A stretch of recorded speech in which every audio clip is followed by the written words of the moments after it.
Brave new world. Kids sired by TV, guns, and fear. Corporate slavery 9 to 5, a week of vacation a year. The great American dream, now death, violence, and murder on TV. The children absorb it all, learning from what they see. Nothing is as it appears, nor as it's supposed to be. But then again, it never was. And that's just part of the greater mystery. Those who know glance with open eyes, looking for different things, knowing in their hearts the truth behind the lies, understanding what I mean. Reality we control, the creation of fears and strengths. It's another lesson I didn't know, something else I had to gain.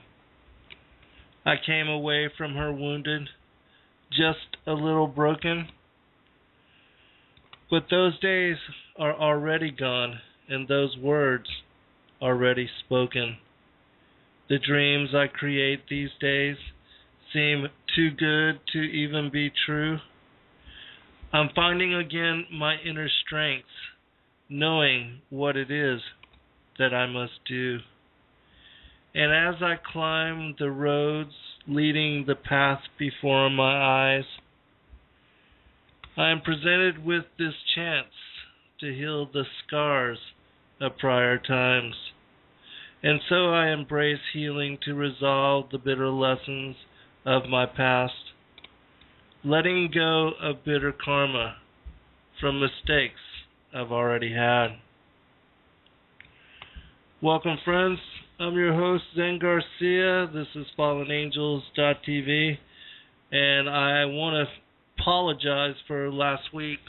I was unable to log on to go live with the show. I was here, and I had tried from even 10 minutes before we went live, but it just would not let me get in. And even today, I had somewhat of a problem before it finally accepted, and so I'm going to contact Blog Talk to see if they can give me some resolution on this, because I don't want this to be something that happens continuously, and also I don't want it to affect another live broadcast, especially with all of you taking the time out of your days, and I do honor and respect you for doing that, to join me and to be part of the live broadcast and the chat room dialogue and the interaction and fellowship of those of us that,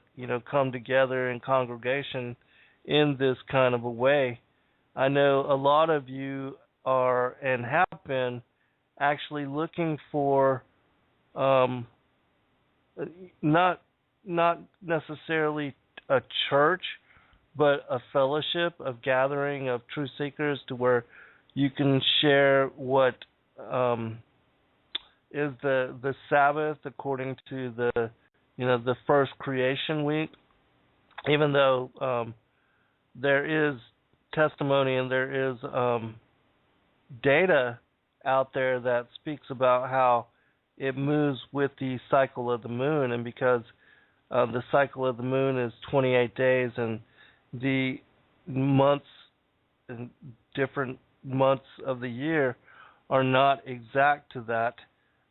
It is said that it falls on different days, but I'm not as far as very educated or very familiar with that. I do have some information that I will look into further and share that with you when I get a chance to go over all that.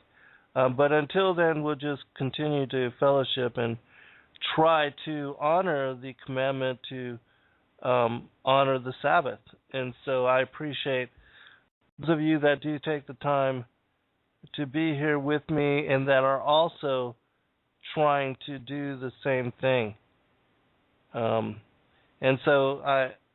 that's the whole reason why I did establish the show and do them on this particular day is because I am trying to honor the Sabbath in such way and to worship and give praise and honor to the Most High, the Father and Son and the Holy Spirit. And I know that many of you that do join us here Saturdays are trying to do the same thing. And so, it's just great respect for the Creator, for even our chance to contemplate, to share dialogue, and to study the gospel and the things of, the strange reality that we're all dealing with as a world, of which the first few articles that I'm going to cover today, and then we're going to go into the Wisdom of Solomon, and it will also link to the couple articles that I'm going to share, because it elucidates upon the information contained within this apocryphal text, and it also allows us to gain insight into the very strange nature of the New World Order and their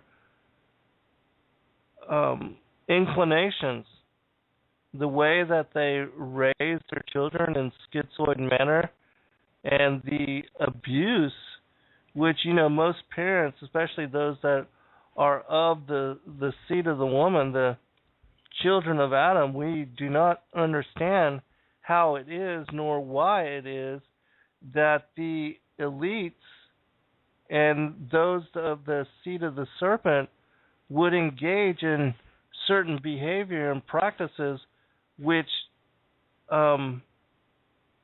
harms their children, and not to mention, children in general, with the different, like with the plans and the agenda of the New World Order, the protocols of the learned elders of Lucifer, and with the way that they are instructed in the Babylonian Talmud, which for the Zionists and for those that are the ruling power and authority in Israel today, the synagogue of Satan, those who say they are Jews but are not, that do not follow the Torah, because the seed of the serpent, they follow the Talmud. And there are if you've not looked into or studied the details and the idiosyncrasies of the Talmud, it encourages pedophilia and speaks and degenerates Christ as Savior Messiah and as the way and the truth, an example for those that are seeking eternal inheritance and salvation through Him. And so we're going to touch upon just a couple articles because it will give us insight into some of this, and then we'll go into the Wisdom of Solomon, which, if you've not read it, you can read it really in one afternoon. It's an apocryphal text that used to be part of the original 80-book King James version of what was the first authorized and canonized Bible. And it's been stripped out along with 14 other texts, the 13 books of the Apocrypha, which this is one of those, and then the Shepherd of Hermas, which is a text you can find online. It's a very interesting reading, but it's not even included as part of the apocryphal text. And certain Catholic Bibles, certain canons still have this particular text, the Wisdom of Solomon, as well as others, as part of their official and authorized Bibles. And I do believe that the Ethiopic text, the Essene Bibles, also contain this particular scripture, as well as the books of Enoch, Jasher, and Jubilees. And praise God that the explorers and those that were looking for material that had disappeared and that had been scrubbed from what was the official canons, that they were able to locate, and that the Ethiopic people preserved many of these texts for what would be later and future generation. Otherwise, copies of the books of Enoch specifically, full copies, we may not have. And, of course, nothing is by accident that the Most High preserved them, as well as, like the Dead Sea Scrolls and the Nag Hammadi codices. Those were also preserved for thousands of years to be later revealed to us as the final generation. And for those that are seekers of truth, that look into and open themselves to reading all of these extra biblical and extra canonical texts, we are the benefactors of such preservation. And we are the ones that are blessed by the pertinent, and I consider to be very important, information that is contained within many of these particular texts. Of course, you must have discernment, because there are other texts too that are part of the attempt of Satan to destroy the essential message of the Gospels. And so when reading and studying such texts, always take them to the Father and the Son for verification on the discernment that they share. And don't allow anybody to sway you one way or the other as to whether they are relevant, especially if you've not yet even read them, that, in order to make judgment on anything, that we should at least study, or at least read over in one full sitting the text that we are trying to pass judgment on, or to make, to be biased in any certain way. That condemnation without an investigation is, like the height of stupidity. There's even a passage in,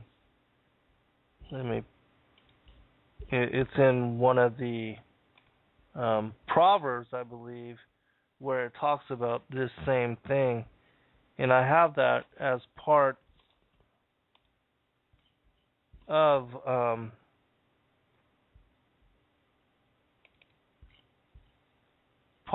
the introduction of the new version, the second edition of Lucifer, Father of Cain, which I will be, when I receive them, they're being shipped now. I'm going to have a sale and make these available for a certain period of time at just $10 each. Is a fantastic deal. And I'm going to autograph them for free of charge. And these particular books are packed with new information. I do believe that the original Lucifer, Father of Cain went from like 330 or 340 pages to this one's almost 370, and it contains so much new information. I edited in great degree. Right now they are going to be first available and offered through the Prophecy Club, and then after a certain period of time I will release them to the public, so that the Prophecy Club readers would be the first ones to actually gain access to them. Okay, a quote from Edmund Spencer, and then we're going to go into this, because I know I always run out of time and I want to cover this text. There's a principle which is a bar against all information, which is proof against argument, and which cannot fail to keep man in everlasting ignorance. That principle is condemnation before investigation. Also, from Proverbs 18, he that answereth a matter before he heareth it, it is a folly and a shame unto him. All right. Now, we'll go into the 3 articles I want to cover really quick. And I just posted these few hours ago on the fallenangels.tv website. They are the first 3 articles on the blog page. And they have to do with 2 of them with this particular officer that was tried and convicted of plotting to abduct, cook, and eat women. And there was a number of them, and they had dozens of emails and instant messages from what was a supposed co-conspirator who was working for, and this is a police officer.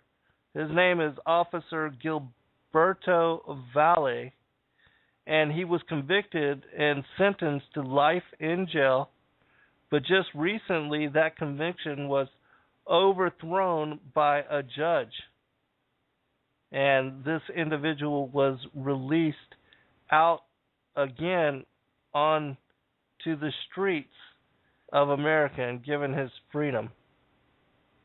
Now, he may even, because of this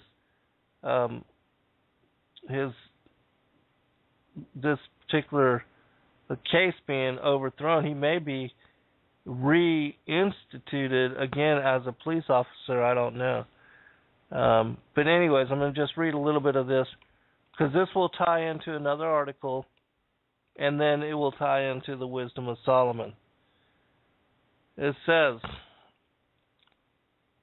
and then the officer Gilberto Valle, a 6-year veteran of the New York Police Department, created a document on his computer calling it a blueprint for abducting and cooking.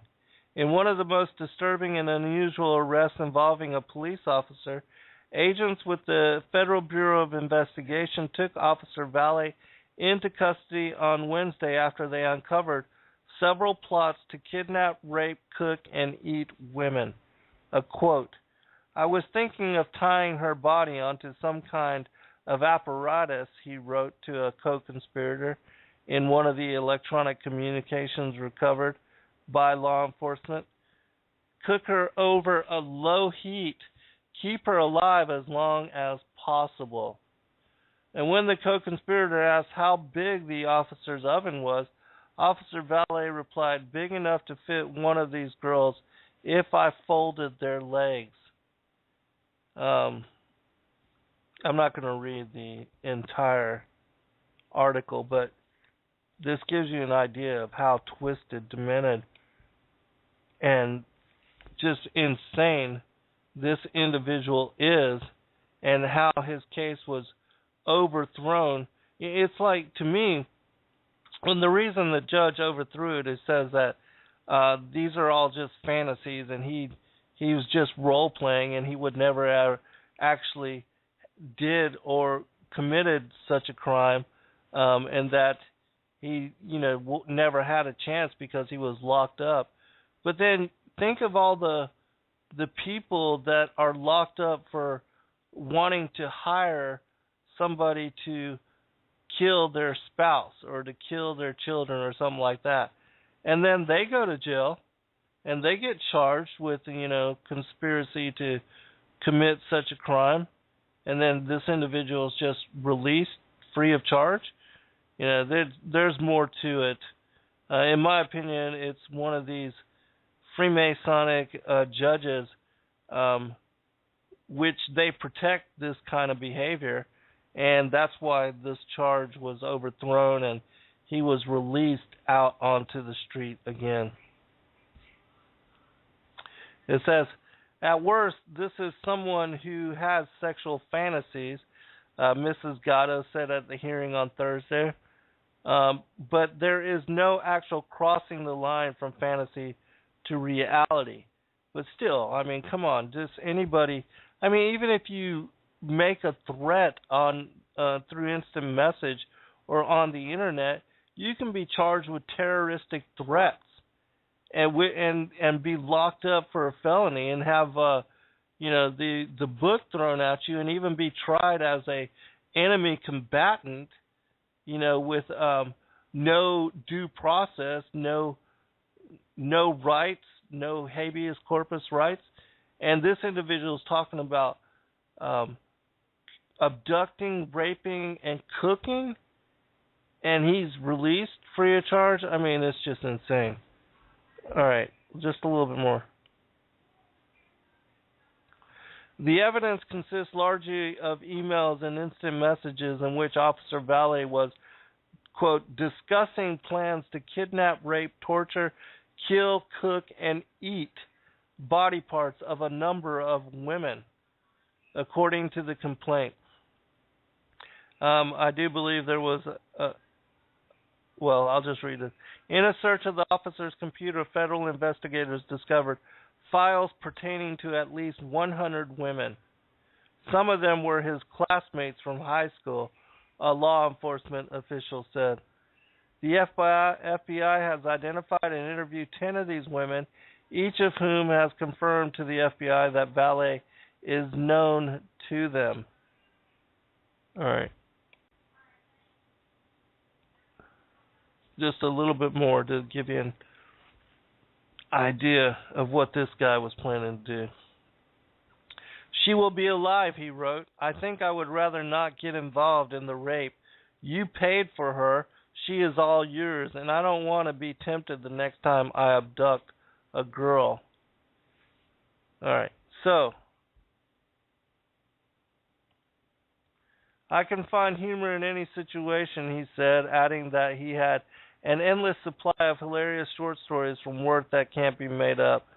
I'm going to go to the other article real quick where the judge releases them, and then we'll touch upon one other, and then we'll get into the text.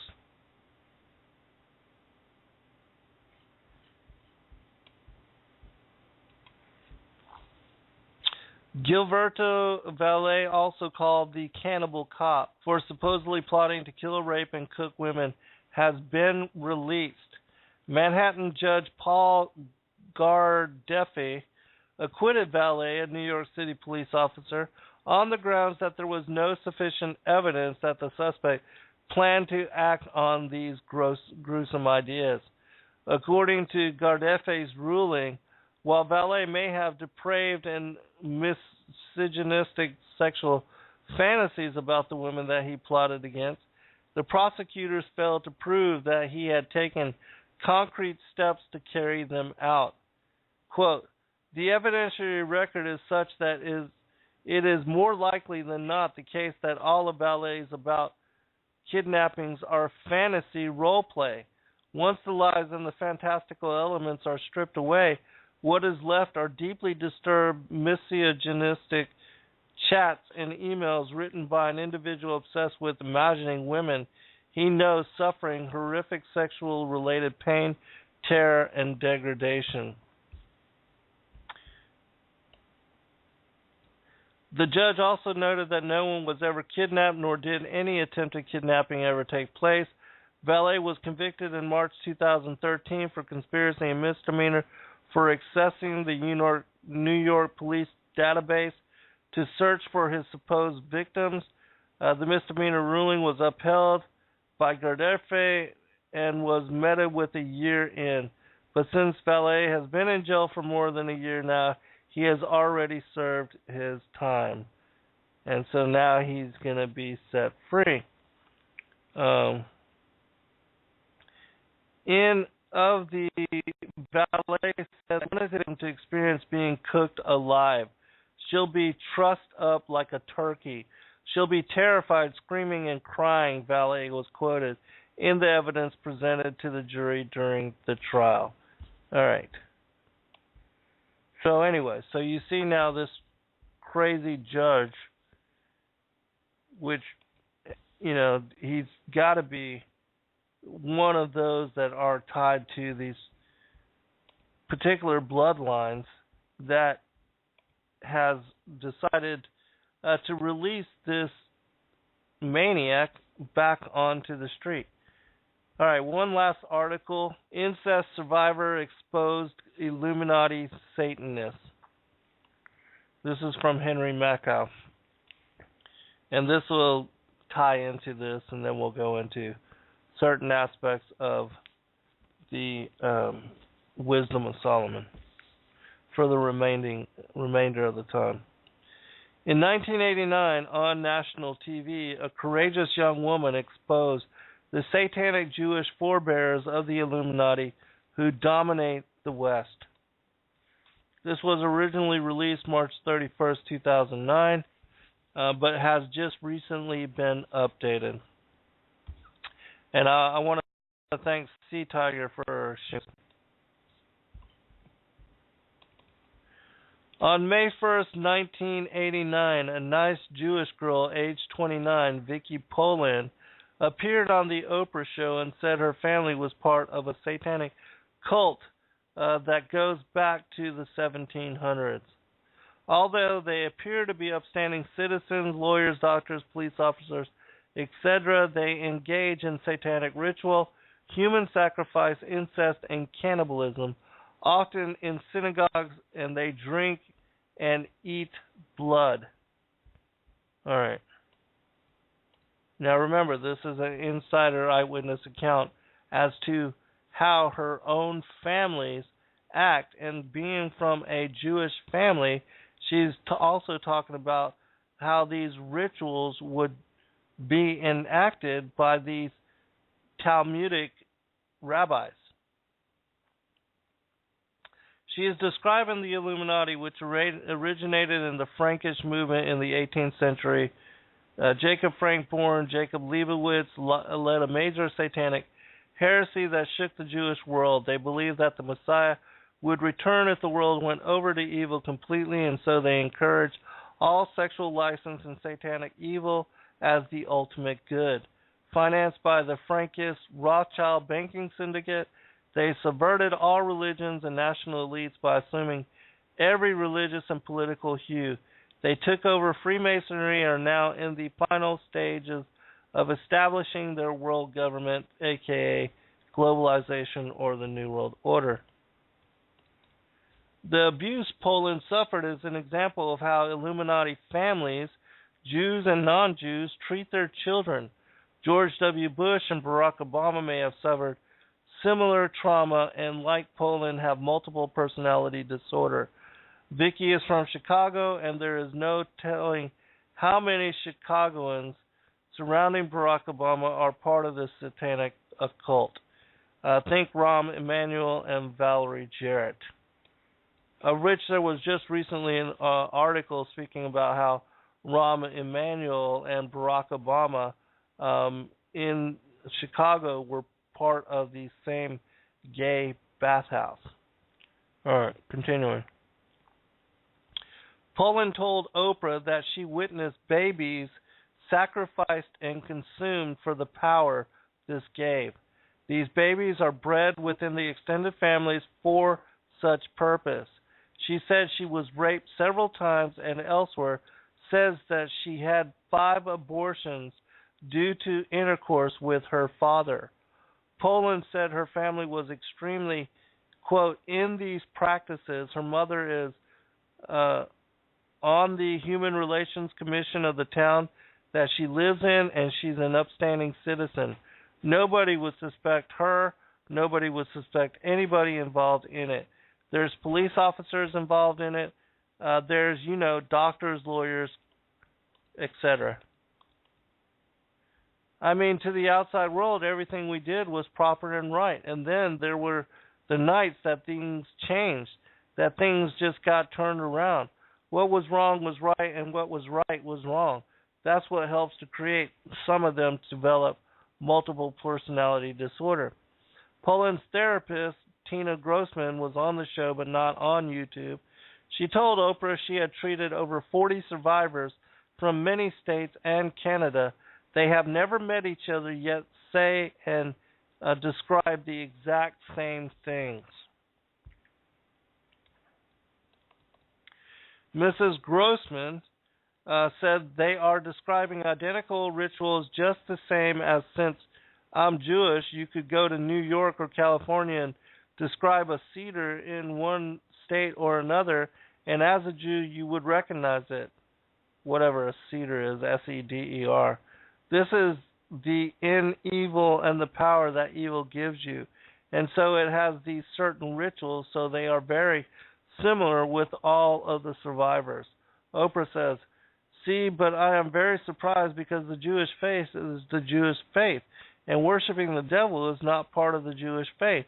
I mean, Jewish people do not worship the devil. She obviously has no idea how the Talmudic Jews act, nor the Masonic Jews, and what they are involved in.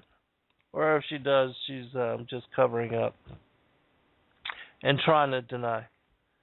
Miss Grossman, but before there was Christ and before there was a system of one God, there was paganism, and it still exists in the world. And in many cultures, you still find the belief that there is strength and power in the actual consumption of human flesh or animal flesh. And note that in the Old Testament, such behavior was forbidden for the followers of Israel and the followers of Yahuwah, Yahweh, and Yahushua, Christ. But this was before Christ came as Savior Messiah. In spite of the fact that both Vicky and Oprah said many times this behavior was not typical of most Jews, the B'nai B'rith and ADL attacked the show as anti-Semitic.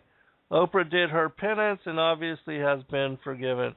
Vicky was stopped on the street and told her testimony would start another Holocaust, and Vicky's response that she denied these crimes was akin to Holocaust denial. Her quote, our society believes the myth that Jews can't be pedophiles or abuse their own children. This is a myth. They do abuse children.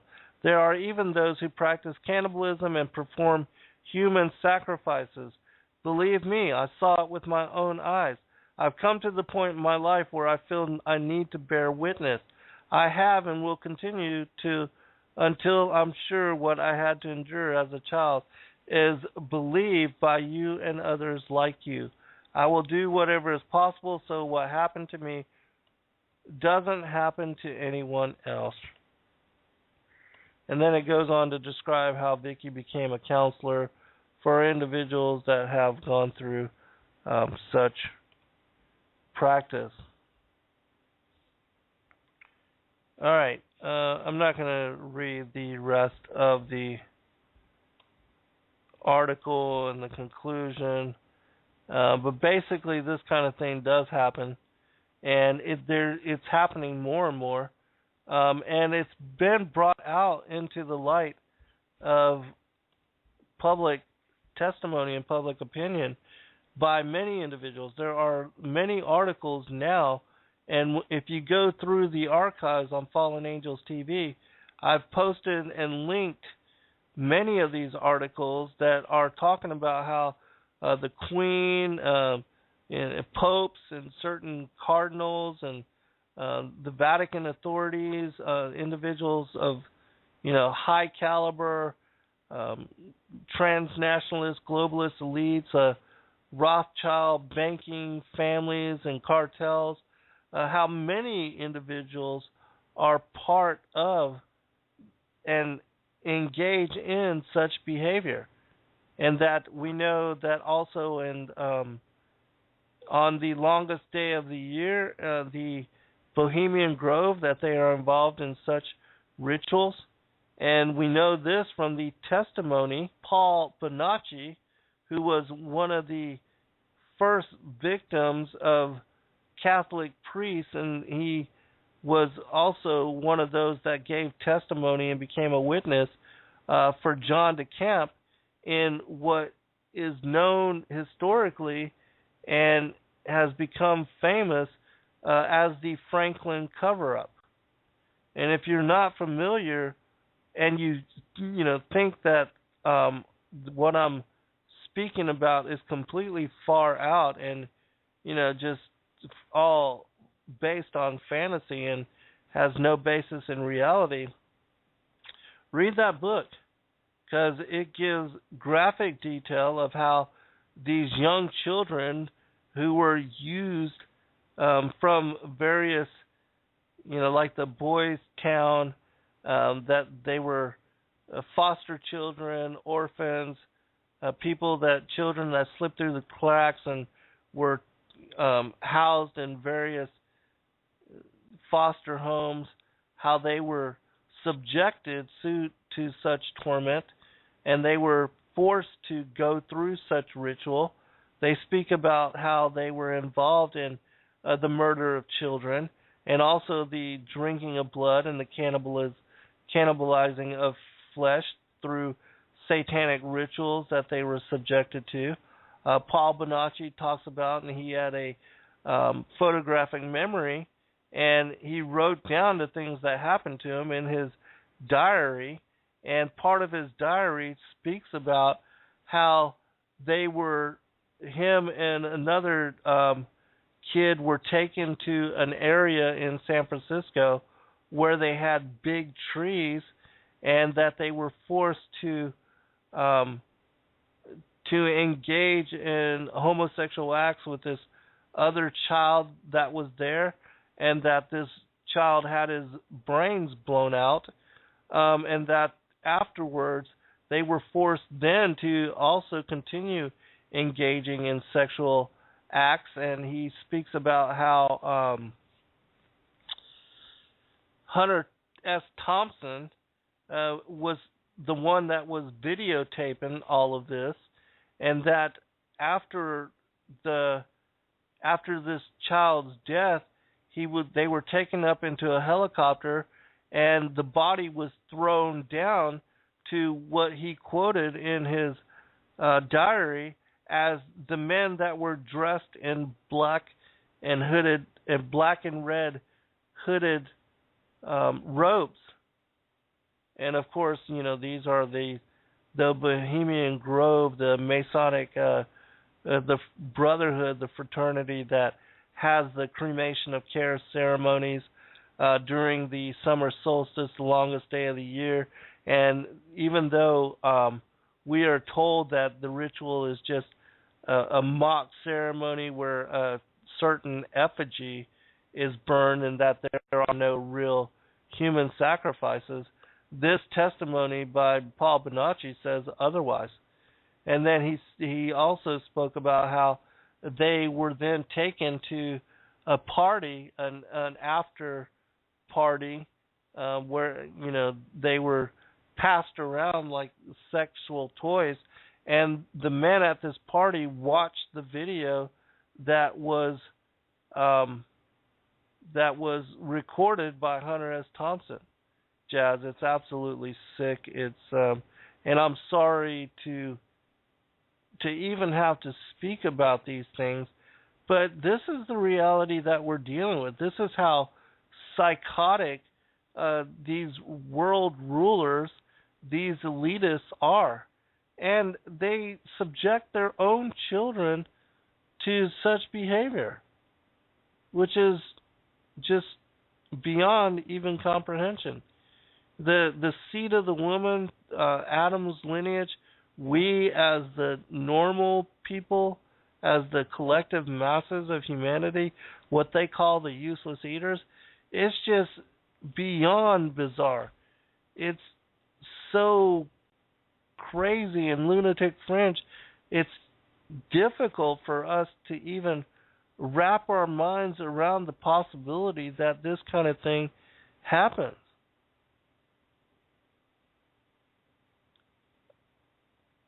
Yes, Navi, it is absolutely time for people to wake up. And if we, learn the truth, we understand how sick, how perverted, and how just beyond understanding such acts and behaviors are, and how they're being perpetuated by these individuals.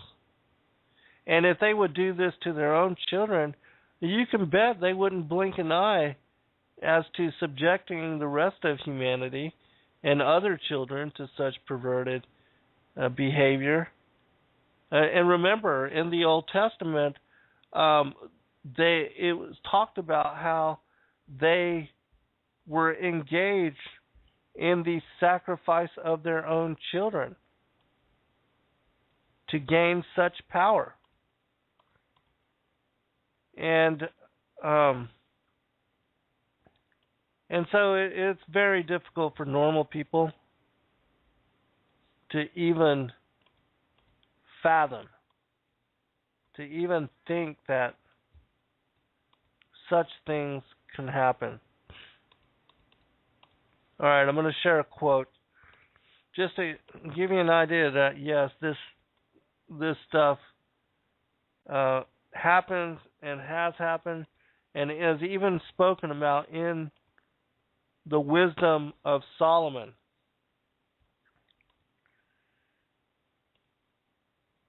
I'm looking for the quote, and then we'll go into the ones that I'm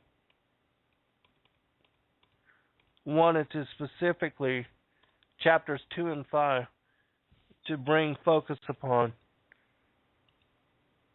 to talk about all of this information.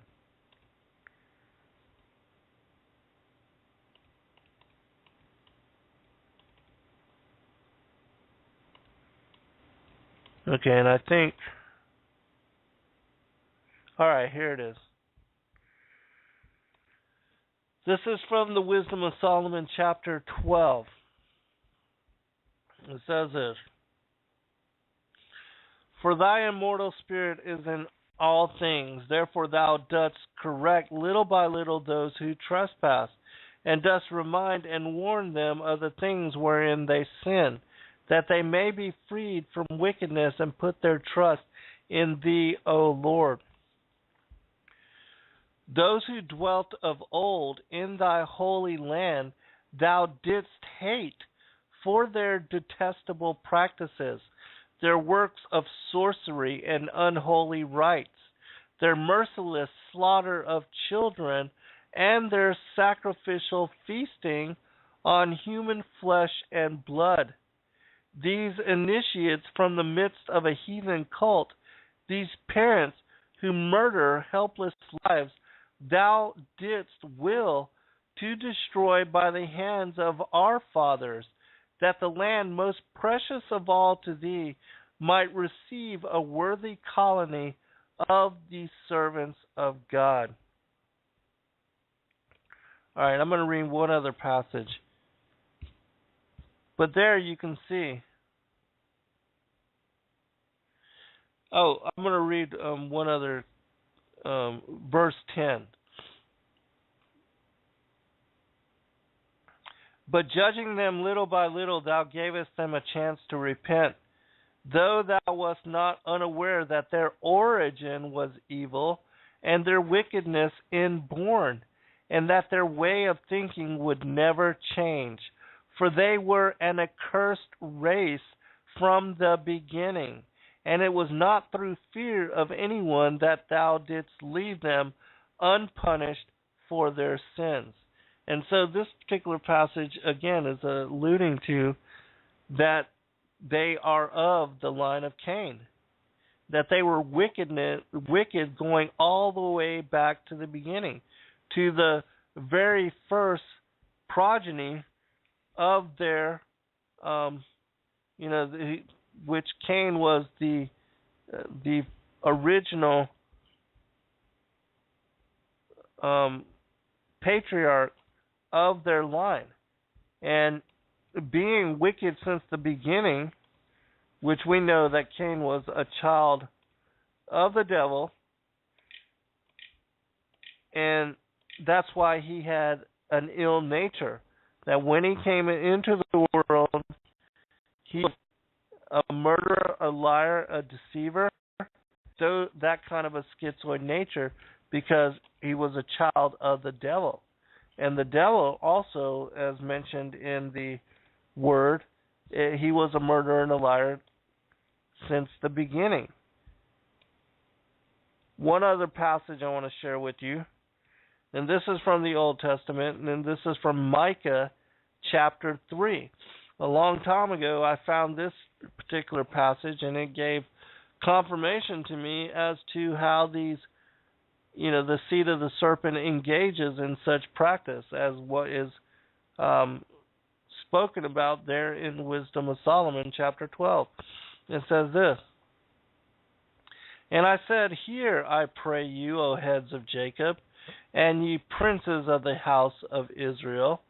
Is it not for you to know judgment, who hate the good and love the evil, who pluck off their skin from off them, and their flesh from off their bones, who also eat the flesh of my people, and flay their skin from off them, and they break their bones and chop them in pieces as for the pot, and as flesh within the cauldron?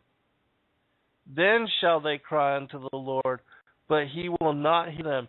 He will even hide his face from them at that time, as they have behaved themselves ill in their doing." And so, this is another one of those passages which is alluding to here the heads of Jacob, the princes of the house of Israel, just like how the Pharisees and the Sadducees came to be the church authorities and those that were over the Jewish faith, the Hebraic faith, and how they perverted everything, how they are no longer followers of Torah, but followers of the Talmud, of which, the Talmud also speaks about engaging in such rituals. And so, out of the mouths of 2 or 3 witnesses shall the truth be established. And these are two texts that, in their original release, were part of the 80-book canon of the King James Version of the Bible. Now, also, if you read the Targumic texts, of which I just released a second edition of those as well, for those that are interested, they talk about such behavior. I don't have the passage directly in front of me, but I will post the link here. And these texts, for those that don't know, they are the Aramaic going back to the 1st and 2nd century CE, and they were required and they were commissioned by the early rabbis as translations. Targum just means translation, because when the people came back from the Babylonian exile and the temple was rebuilt and worship was reinstituted, they could not understand Hebrew. They were no longer able to comprehend the Hebrew scriptures. And so the rabbis, when they would read the Torah during worship, they would have to stop and translate the Hebrew into Aramaic. And so they just decided to commission these Targumic texts, which are, the Aramaic translations of the original Hebrew. They provide great detail as to what was the original context of the Hebrew Torah before, over time. And so, hello, Joan. Good to see you, sister. And so it's in my opinion very interesting and important even to read these Targumic translations And I'm not, encouraging or asking you to buy them. If you're interested, you just email me at zengarcia.com or through my Facebook, Zen Garcia, and I'll be glad to send you a PDF copy for free.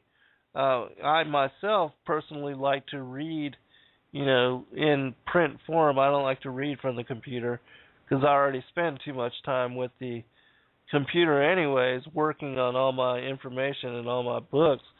And so, if you're interested, just contact me that way, and I'll make them available to you. But they are very interesting reading, and they provide great detail into what we don't understand, like with pre-existence and predestination, and also with the seed of the serpent, the enmity between the children of the devil as the tares and the children of the women, or the children of Christ as the seed of the woman, and how this ties into the goat and the sheep and the wheat and the tares, the righteous and the elect, even with the discrepancy and the animosity with Jacob and Esau, Ishmael and Isaac, because all these things are also tied in to this information. And so I greatly encourage people to study the Targumic text, because it will blow your mind as to how much more information is contained within them. And as I said, they are based upon the original Hebraic text, as the Aramaic translations of the antiquated Hebrew Torah, of which we no longer have access to.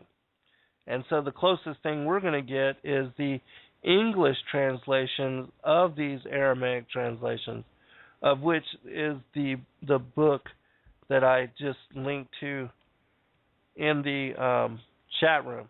And for those that don't have access to the chat room and that like to read the print yourself, you can go to lulu.com and just search my name, Zen Garcia, or the Aramaic and Palestinian Targums, because this particular work contains both of them. They're intertwined together, both the Palestinian and the Aramaic Targums. Really incredible reading. All right, continuing with the Wisdom of Solomon and what I wanted to focus on. We're going to go to chapter 2, which will lay the foundation for chapter 5.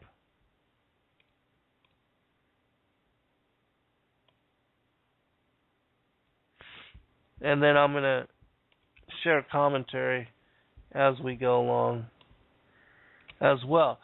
Because these two particular chapters, chapter 2 and chapter 5, of what we're going to be reading today from the Wisdom of Solomon, they are also connected to the parable of the wheat and the tares, and the Genesis 3:15, the enmity between the seed of the woman and the seed of the serpent.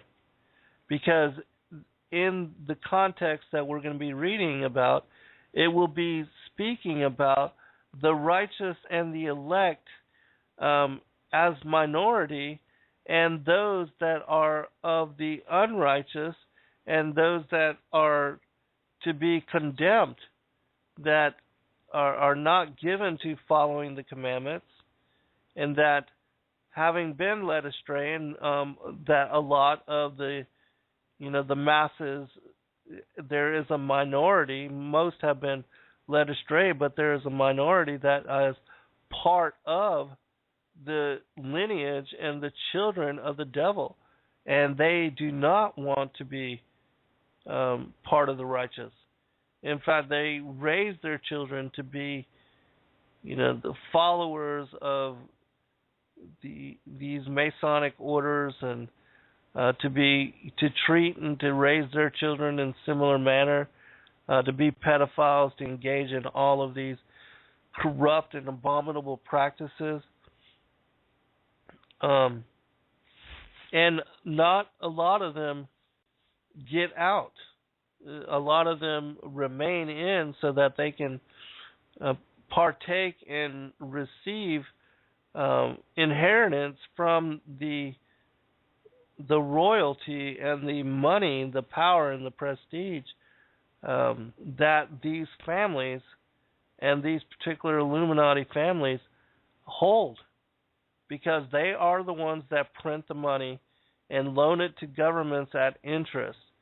The kind of power and authority and above the law standing they indulge in is also mind-numbing and hard to comprehend. That even when they get caught red-handed in such practice, a lot of times the judges and the sentences will be negated, or that they will go free because they do enjoy such status. And really the justice system is compromised.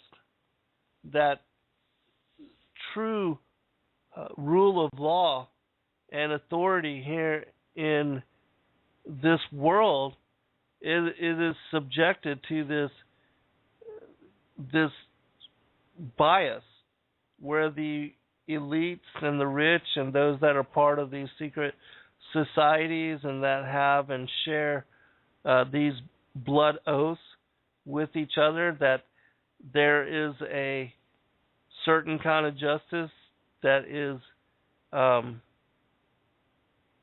which they are subjected to, and then the rest of us that we are, that we partake of a whole different kind of judicial and criminal system, and that even innocent, that they can, railroad many and have them brought up on criminal charges even when no such crime was ever committed. And this happens quite often as well. All right, so Wisdom of Solomon chapter 2, to lay the foundation for all this that we're going to be covering. It says, I need to reduce the zoom, so bear with me just a minute.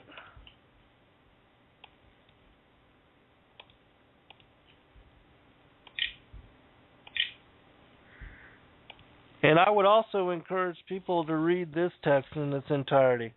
You can do so in one afternoon sitting, and it's got a lot of really incredible information contained within it. Wisdom of Solomon, the Apocryphal text, chapter 2. For the ungodly said, reasoning with themselves, but not aright, our life is short and tedious, and in the death of a man there is no remedy. Neither was there any man known to have returned from the grave, besides Christ, of whom they deny, his resurrection. For we are born at all adventure, and we shall be hereafter as though we had never been.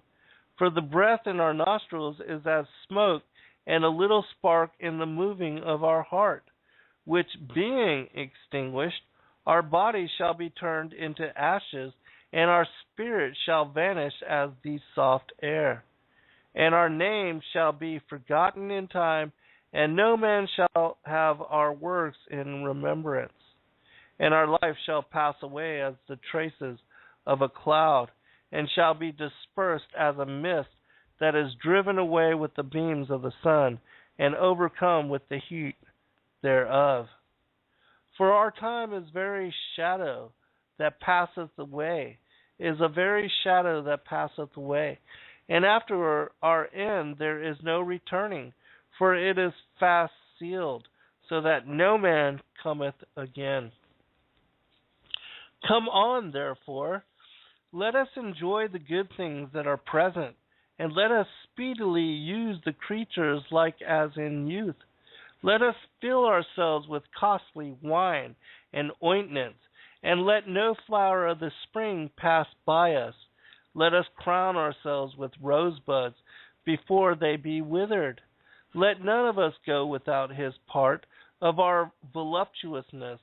Let us leave tokens of our joyfulness in every place, for this is our portion, and our lot is this. Let us oppress the poor, righteous man. Let us not spare the widow, nor reverence the ancient gray hairs of the aged. Let our strength be the law of justice. For that which is feeble is found to be nothing worth. Therefore let us lie in wait for the righteous, because he is not for our turn, and he is clean, contrary to our doings. He upbraideth us with our offending the law, and objecteth to our infamy, the transgression of our education. He professeth to have the knowledge of God, and he calleth himself the child of the Lord.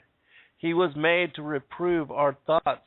He is grievous unto us even to behold, for his life is not like other men's. His ways are of another fashion. We are esteemed of him as counterfeits. He abstaineth from our ways as from filthiness. He pronounceth the end of the just to be blessed, and maketh his boast that God is his Father. Let us see if his words be true, and let us prove what shall happen in the end of him. For if the just man be the Son of God, he will help him, and deliver him from the hand of his enemies. Let us examine him with despitefulness and torture, that we may know his meekness and prove his patience. Let us condemn him with a shameful death, for by his own saying he shall be respected. Such things they did imagine, and were deceived, for their own wickedness hath blinded them. And as for the mysteries of God, they knew them not, neither hoped they for the wages of righteousness, nor discerned a reward from blameless souls. For God created man to be immortal, and made him to be an image of his own eternity. Nevertheless, through envy of the devil came death into the world, and they that do hold of his side do find it. I'll be right back. I'm getting a sip of water.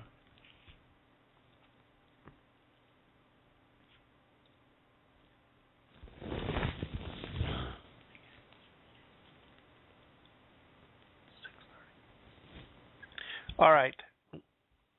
I'm going to read just a little bit of Wisdom chapter 3, because this is about the righteous.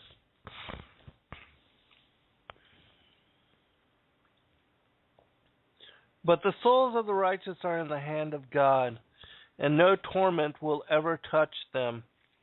In the eyes of the foolish they seem to have died, and their departure was thought to be an affliction, and their going from us to be their destruction, but they are at peace.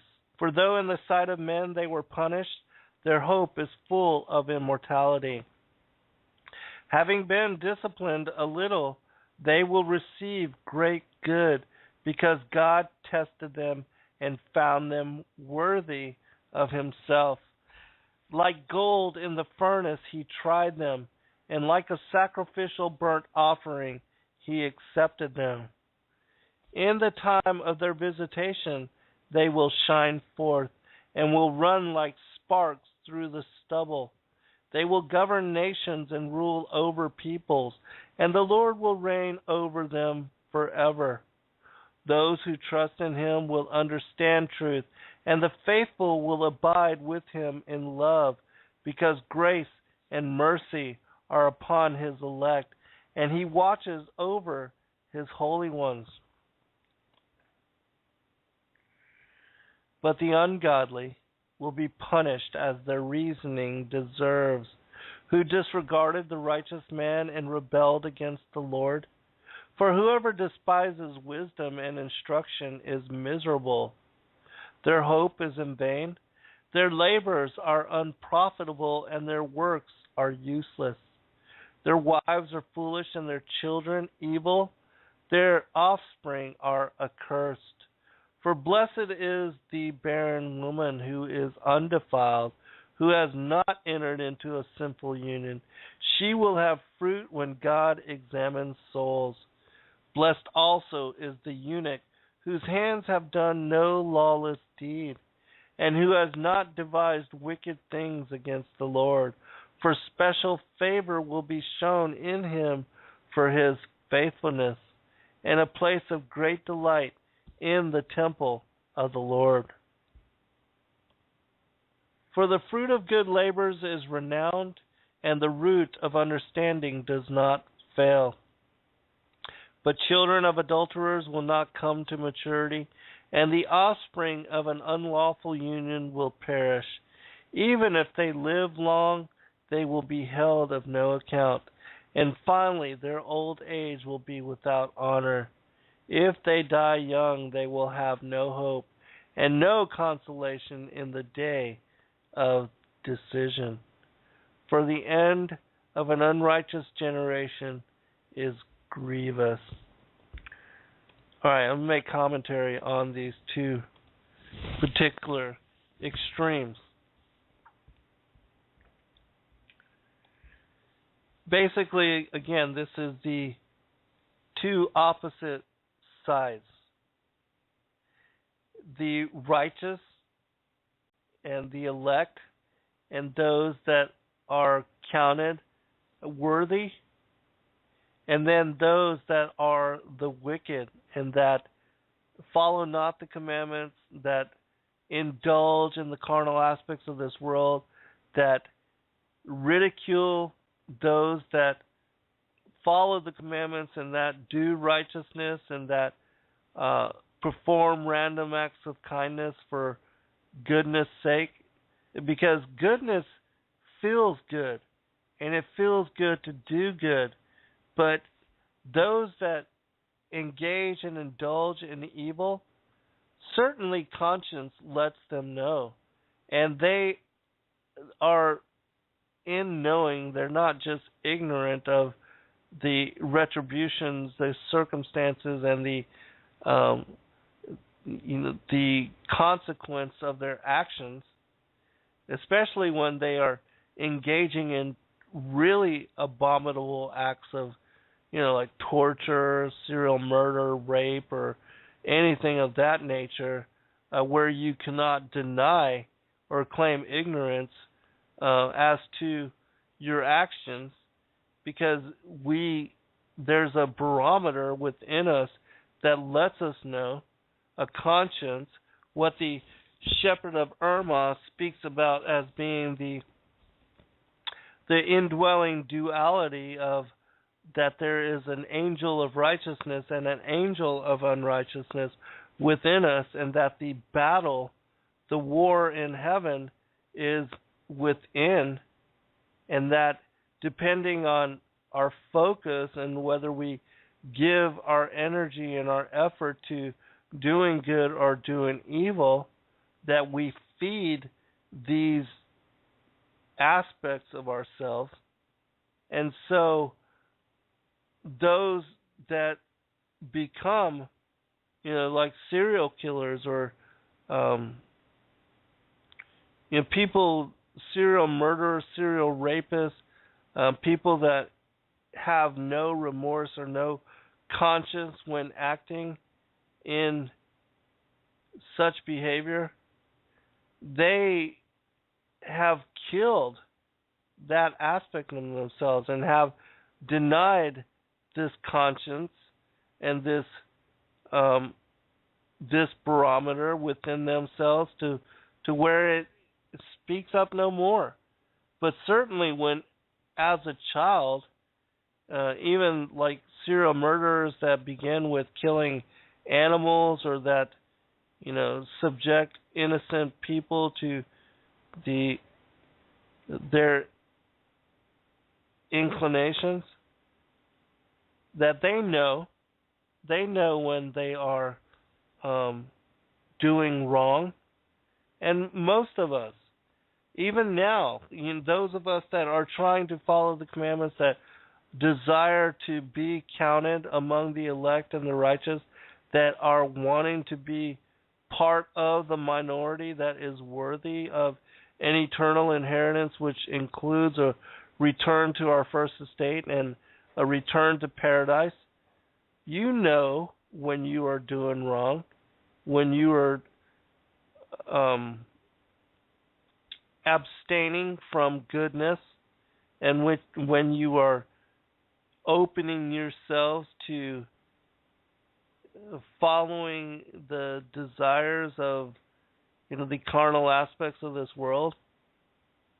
And for a lot of people, and this is specific to like a lot of pastors, preachers, people of of the cloth that are followers of the faith, that they will do goodness and follow the commandments in every aspect except for anything that comes to do with that of their sexuality. And that when it comes to a sexual encounter or to fulfillment and gratification in such way, that they will exclude good conscience and knowing better to indulge in and to engage in such behavior. And that because they give such exclusion to their sexuality, that often this is what gets them into trouble. This is what leads them astray. And for a lot of individuals, and the masses included, that this is the one thing where they give themselves a pass. And when it comes to following the commandments and being righteous and being sinless, that only in such circumstance or such scenario, or if a situation arises, like even with their marriage, with individuals that are married and are monogamous and that give themselves completely to, dedicated and are committed to their wives or their husbands or their spouses, that they will give themselves a pass or open themselves up to possibility of being with others if the situation comes about. And so, but we know even then when we're doing wrong and when we are about to engage in an act that we shouldn't. And so the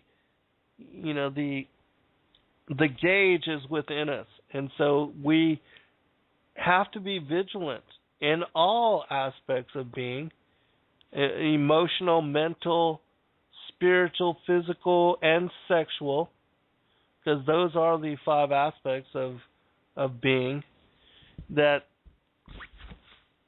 we have to be vigilant in all parts of who we are. And there, even in sexuality, there is holiness and sacredness. And you don't have to exclude yourself or be,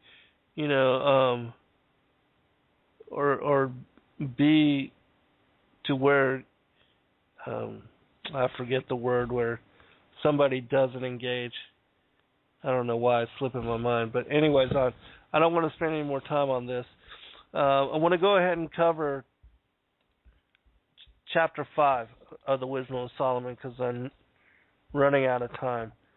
But this is very interesting, and this is what I told and read to those Satanists that were having a conversation and sharing dialogue with me over one of the videos that I presented on YouTube.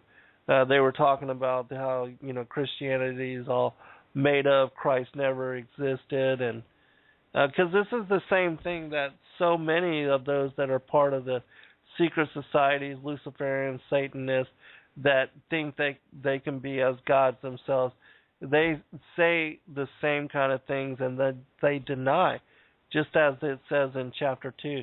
But this is a perfect example of the culmination of all of this together. Then the righteous man will stand with great confidence in the presence of those who have afflicted him, and those who make light of his labors. When they see him, they will be shaken with dreadful fear, and they will be amazed at his unexpected salvation. They will speak to one another in repentance and in anguish of spirit. They will groan and say, "This is the man whom we once held in derision and made a byword of reproach. We fools! We thought that his life was madness, and that his end was without honor. Why has he been numbered among the sons of God? And why is his lot among the saints? So it was we who strayed from the way of truth, and the light of righteousness did not shine on us, and the sun did not rise upon us. We took our fill of the paths of lawlessness and destruction, and we journeyed through trackless deserts. But the way of the Lord we have not known. What has our arrogance profited us, and what good has our boasted wealth brought us? All those things have vanished like a shadow and like a rumor that passes by, like a ship that sails through the billowy water, and when it has passed, no traces can be found, no track of its keel in the waves. Or as when a bird flies through the air, no evidence of its passage is found. The light air, lashed by the beat of its pinions and pierced by the force of its rushing flight, is traversed by the movement of its wings, and afterward no sign of its coming found there. Or as when an arrow is shot at a target, the air thus divided comes together at once so that no one knows its pathway. So we also, as soon as we were born, ceased to be, and we had no sign of virtue to show, but were consumed in our wickedness. Because the hope of the ungodly man is like chaff carried by the wind, and like a light hoarfrost driven away by a storm. It is dispersed like smoke before the wind, and it passes like the remembrance of a guest, but the righteous live forever. And their reward is with the Lord.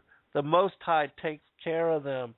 Therefore, they will receive a glorious crown and a beautiful diadem from the hand of the Lord, because with his right hand he will cover them, and with his arm he will shield them.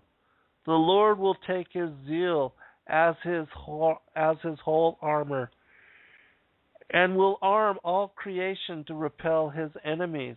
He will put on righteousness as a breastplate, and wear impartial justice as a helmet. He will take holiness as an invincible shield, and sharpen stern wrath for a sword. And creation will join with him to fight against the madmen. Shafts of lightning will fly with true aim, and will leap to the target as from a well-drawn bow of clouds. And hailstones full of wrath will be hurled as from a catapult. The water of the sea will rage against them, and rivers will relentlessly overwhelm them. A mighty wind will rise against them, and like a tempest it will winnow them away. Lawlessness will lay waste the whole earth, and evil-doing will overturn the thrones of rulers. One last passage real quick.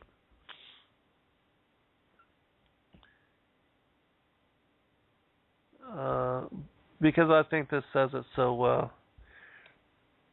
And basically this chapter is, the wicked, the elites, regretting their act and their lawlessness and how they engaged and denied the judgment and the Father and the Son. This is the man whom we once held in derision and made a byword of reproach. We fools, we thought that his life was madness and that his end was without home. Why has he been numbered among the sons of God?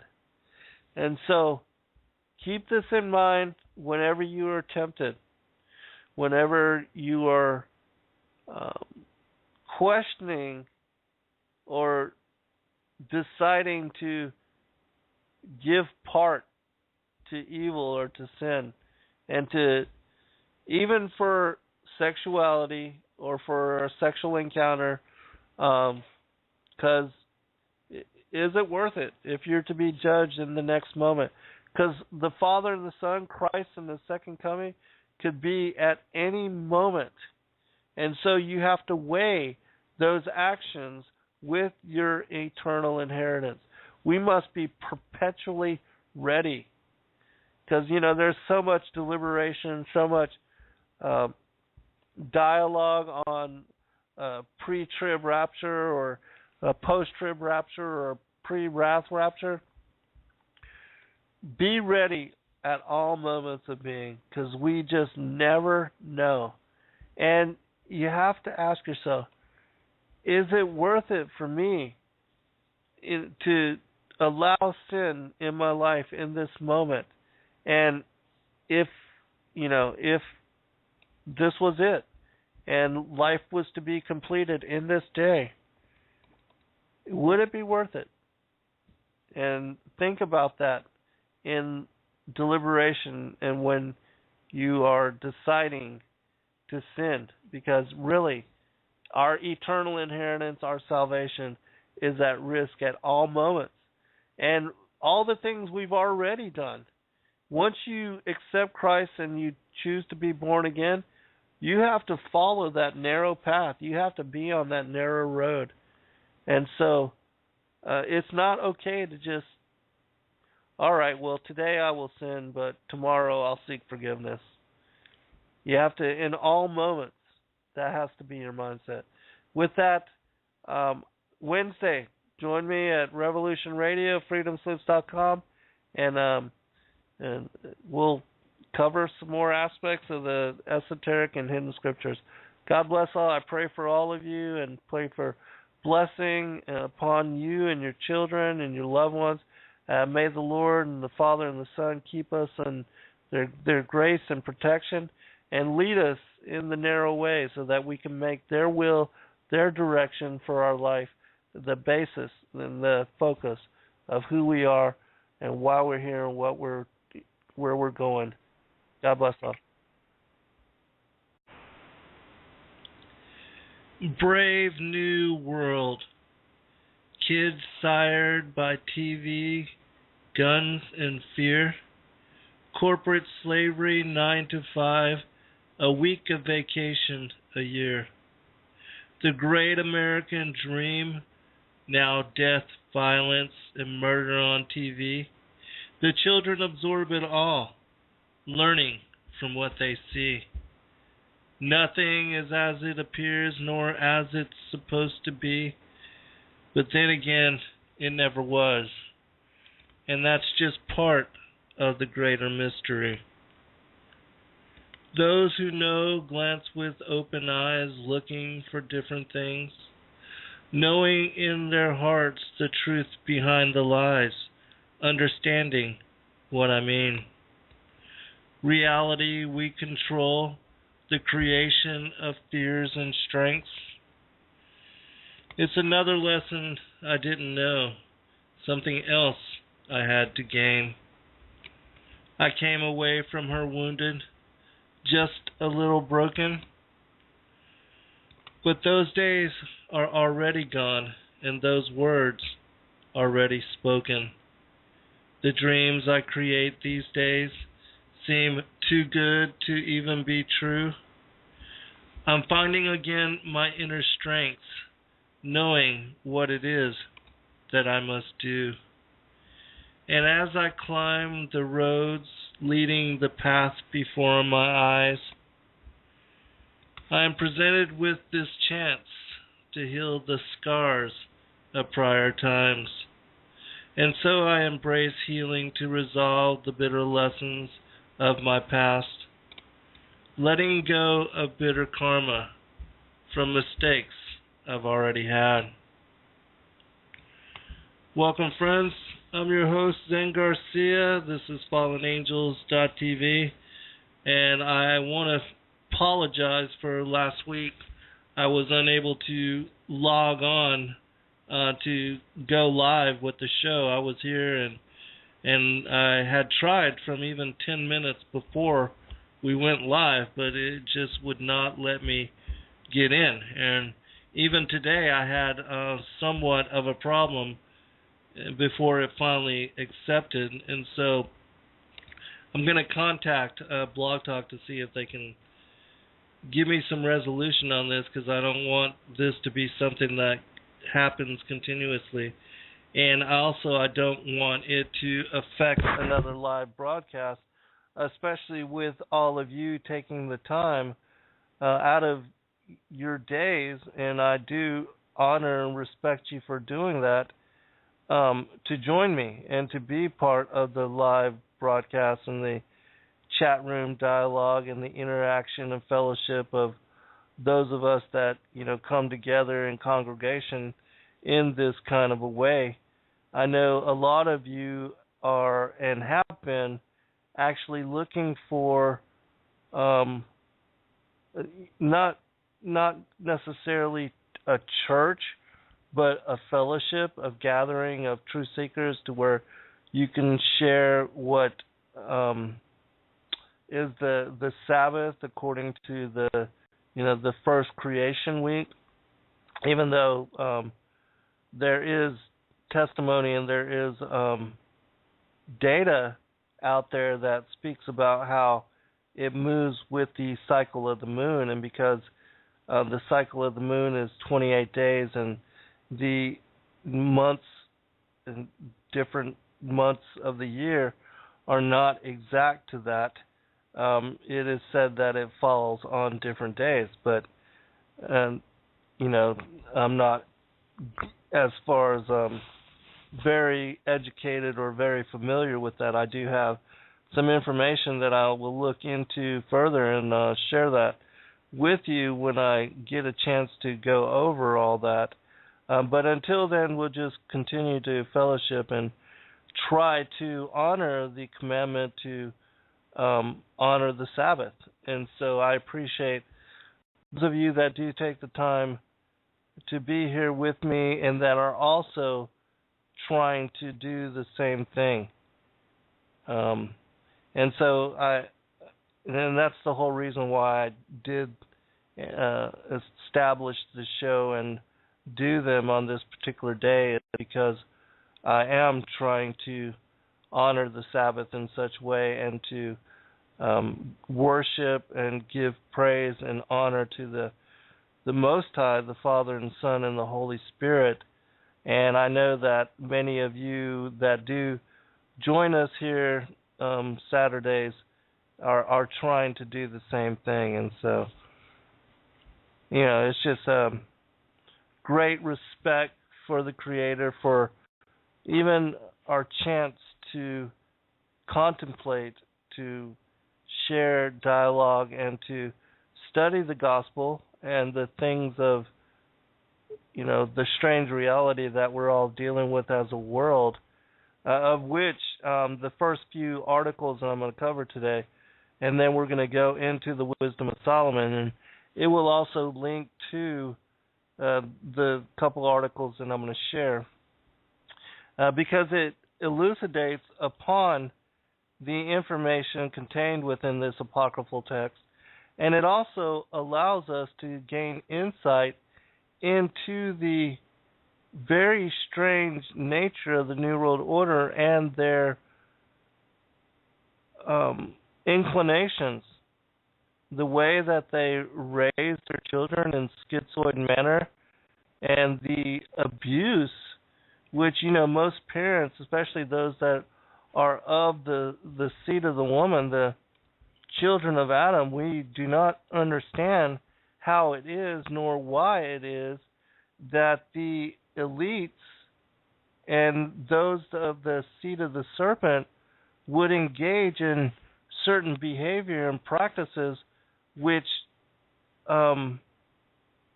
harms their children, and not to mention, children in general, with the different,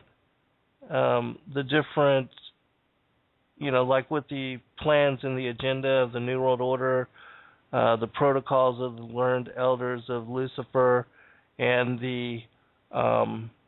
with the way that they are instructed in the Babylonian Talmud, which for the Zionists and for those that are the ruling power and authority in Israel today, the synagogue of Satan, those who say they are Jews but are not, that do not follow the Torah, because the seed of the serpent, they follow the Talmud.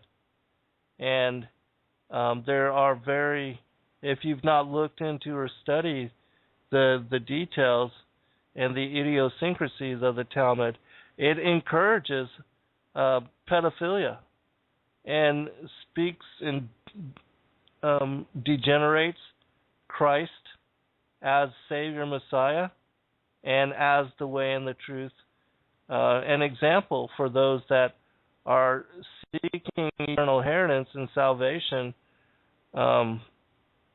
through Him. And so we're going to touch upon just a couple articles because it will give us insight into some of this, and then we'll go into the Wisdom of Solomon, which, if you've not read it, you can read it really in one afternoon. It's an apocryphal text that used to be part of the original 80-book King James version of what was the first authorized and canonized Bible.